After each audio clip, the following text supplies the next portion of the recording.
Hi class, today we're going to be learning about 2D shapes. So what are 2D shapes?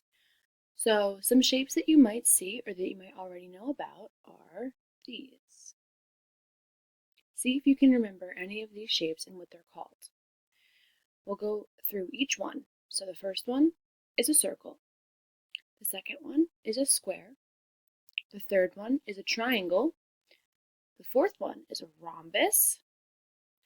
Fifth one is an oval. And our last one is a rectangle. So 2D shapes are flat shapes that have no dimension or no sides to them. So they're very, very flat and they're always on paper. So now we're going to go through each one. So circles. A circle has no sides because it is round. Here are some real life examples so that you can compare them to what you've seen before.